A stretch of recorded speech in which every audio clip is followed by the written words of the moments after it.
Jamie Walker McCall is the production designer on Doctor Odyssey. I'm Matt Noble of Gold Derby, and I want to just start off by asking you, Jamie, that there's a quote in the first episode where the captain says, "We make it look perfect, so resistance isn't even a possibility." How much do you see your role as making the show look perfect? Oh, a tremendous amount. I mean, from day one, that was the ultimate goal is to make everything shiny, beautiful, luxurious, and almost like a fantasy.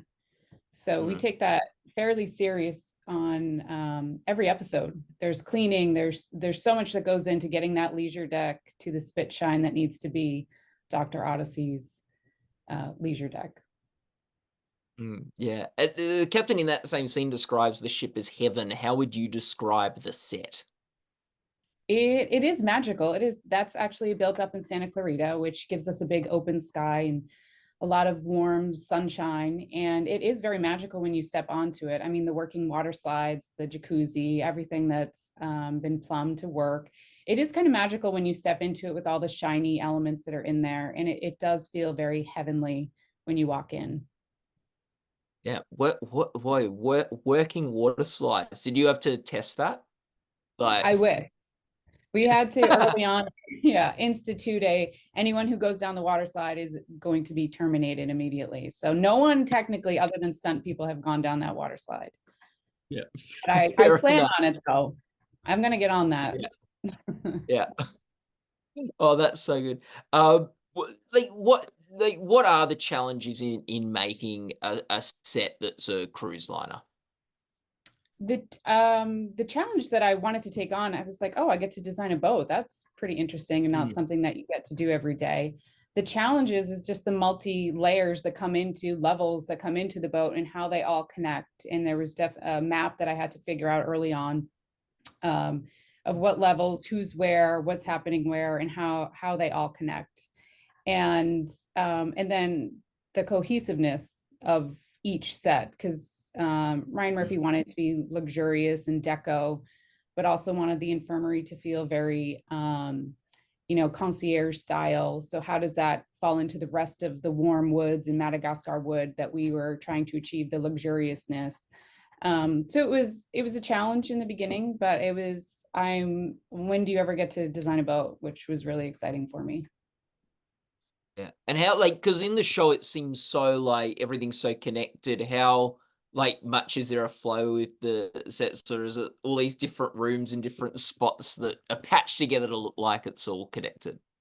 It's all patched together. We have 3 stages here at Paramount, and then we have 2 stages up at Ride Canyon, and then the outside leisure deck. So again, that was just part of the mapping system that tried to create. And then I think the bigger challenge is bringing in a new director every episode and explaining, okay, if they're going to walk off there to the left, they're then going to be picked up down at Paramount. It just explaining how the geography works to everyone so that you make sure that the continuity stays for each episode with different directors.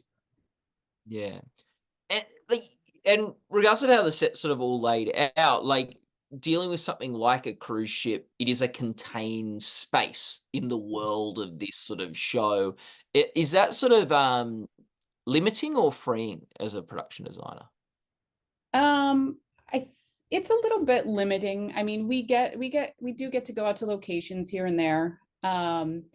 It's a little bit limiting when you've done all your big builds up front and then you're kind of just coasting in this set for this first season because first seasons always have budget restrictions. So now it's just a little bit coasting on the ship for a while. So it is a little bit limiting in that regard.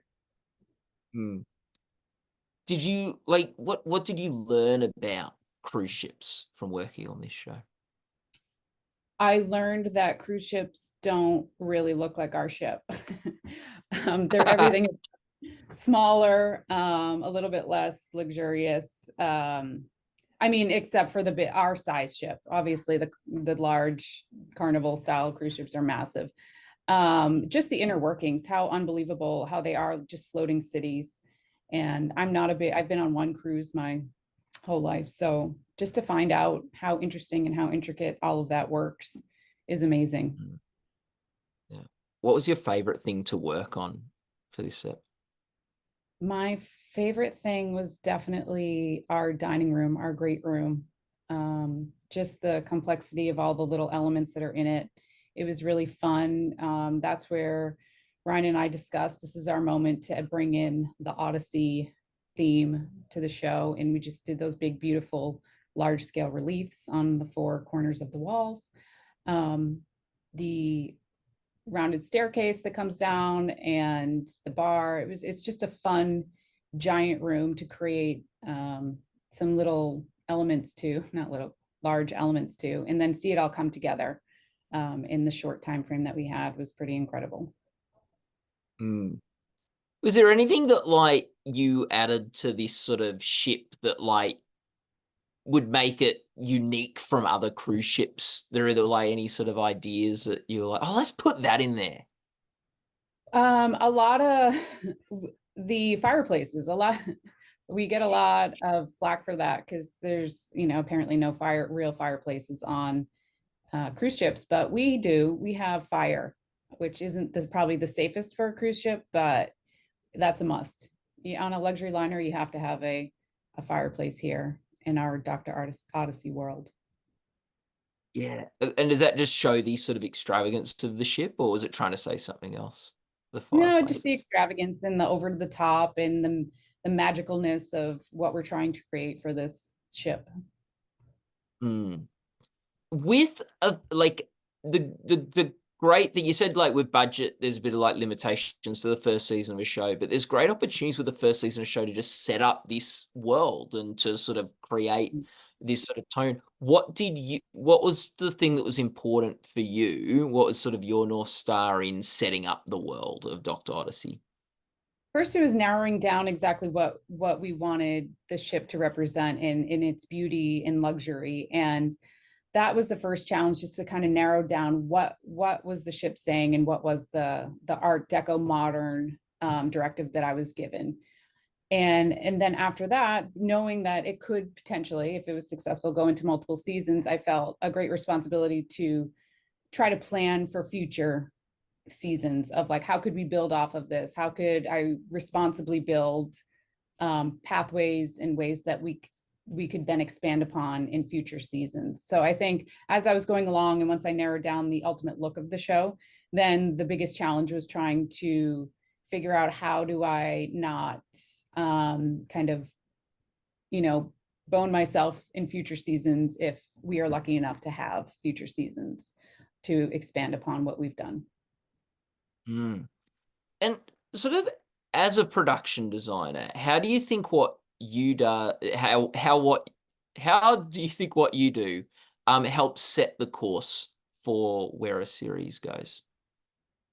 I think it's extremely important. I mean, I'm the first one on. I was the first one on the show. And then what the things that I come up with then influence the costumes and influence the hair and the makeup and everything like that. So I think it's a great responsibility to come in and work with whoever you're working with, just to come up with the look that then everybody else is being inspired by. It's a great responsibility to be the one who has to inspire the entire crew to get into character and get the actors into character and make them feel like they are on a luxury cruise ship every time they step onto it. Yeah. And just quickly, what inspired you as you worked on this? What inspire so many Yeah, I what mean, so many things inspired me. Just my process kind of, I go down into a deco rabbit hole and just kind of went into it, and then was inspired by wine room, like random things just inspired me to create what the ideas that I then pitched and what you see on the screen today. So there wasn't one specific thing. It's just the weeks of my researching and inspiration all around. Oh, awesome. Well, thanks so much for chatting with us. That was so exciting. Thank you for having me.